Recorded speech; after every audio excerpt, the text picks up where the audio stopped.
الصلاة وما ملكت أيمانكم التي نص الله عليها من بين سائر الصلوات، فقال حافظوا على الصلوات والصلاة حافظوا على الصلوات والصلاة الوسطى وقوموا لله قانتين.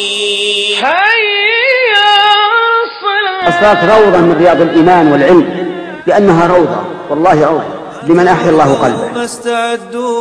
أد الصلاة كما أمر الله في أوقاتها في المساجد مع إخوانك في بيوت الله.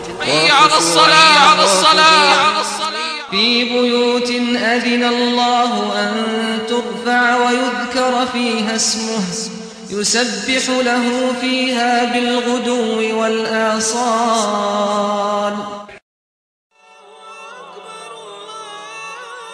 الحمد لله رب العالمين، والصلاة والسلام على خاتم النبيين وعلى آله وصحبه أجمعين. Dear Muslim brother and sister, Assalamu alaikum wa rahmatullahi wa barakatuh. We were commanded by our Prophet alayhi salatu wassalam to pray in the exact manner in which he prayed, as he directed us to do in the hadith narrated by Al-Bukhari, which means, "Pray as you have seen me pray." Many Muslims are unaware of the true description of the prayer of the Prophet ﷺ. This production was composed so you can hear and see for yourself the full and true description of the Prophet's prayer, and then adhere to his practice. To commence the prayer, stand up after having fulfilled all its preconditions, which are facing the direction of Kaaba, known as Al-Qibla, covering parts of the body which are mandatory to cover, known as Al-Awra, being in the state of ritual purity, being fully attentive in your heart and mind of the particular prayer which you intend to perform without uttering the intention. You should pray behind an object as high as a handspan, or directly behind a wall, a pillar, or any other similar object, as this was the proven practice of the Prophet ﷺ. This object is known as sutra. To start the prayer, you must say Allahu Akbar, which means Allah is the greatest. This phrase is known as Takbiratul Ihram. There is no other phrase which can replace this takbirah. This takbirah must be said while standing, because the Prophet ﷺ said what means, say the takbir while standing. If you are unable to pray while standing due to illness, for example, then you should do your best to pray in any other position which is physically possible. In any case, however, you must certainly say the takbirah. During this takbirah, do not excessively extend the vowel, which is the A in the middle of the word Allah. The Imam leading a congregational prayer shall raise his voice while saying this takbirah, so those behind him can hear it. If you are praying alone or behind an Imam, you need not say this takbirah loudly. However, you must move your tongue with the phrase as authentically reported. Raise your hands while saying the initial takbirah. It has been authentically reported in the Sunnah that you may raise your hands just before, during, or just after saying this takbirah. While raising your hands, keep them spread open without cupping. Your fingers shall not be closed tight nor widely spread apart.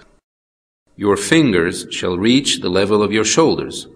This is one of the two authentic forms of raising one's hands. The other is for the fingers to reach the earlobes. You may choose either of these two forms. Raising the hands apply to both men and women. If you are unable to raise one of your hands due to a certain ailment, you should still raise the other one in order to apply as much of the Sunnah as possible. Where should you place your hands after this takbirah? You should place them on your chest with the right hand over the left one. There are two forms of putting the right hand over the left one. The first is to place the right hand flat over the left hand, wrist, and arm. The second is to grab the left hand with the right hand. If you alternate between these two forms, your practice would then perfectly concur with the Sunnah of the Prophet ﷺ. Place your hands on your chest and not on your navel, nor below it, nor above the chest. Some scholars state that you should place them between your breasts. It is not permitted to place the hands on the waist during prayer, which contradicts appropriate submissiveness to Allah. You shall always gaze at the floor in humility during prayer, lowering your head and looking to the place of your prostration, except when you are reciting at-tashahhud, in which case you should keep your gaze at your index finger while moving it. This will be further explained in the presentation. Dear Muslim, placing your hands on the chest and lowering your head while looking at the place of prostration reflects submissiveness before Allah the Almighty. It is also a reflection of good manners before one's Lord.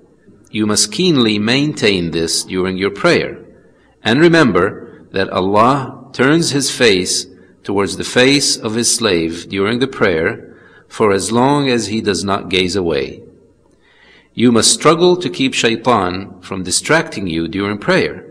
If the whispers of shaitan become too powerful, it is permitted for you to seek refuge in Allah and lightly spit 3 times to your left without emitting any spittle. Immediately after this takbirah, initiate your prayer by reciting one of the great opening supplications known as Du'a ul-Istiftah. The companions of the Prophet ﷺ asked him about what he says when he briefly pauses in silence after the initial takbirah. So he taught them the opening supplications of the prayer.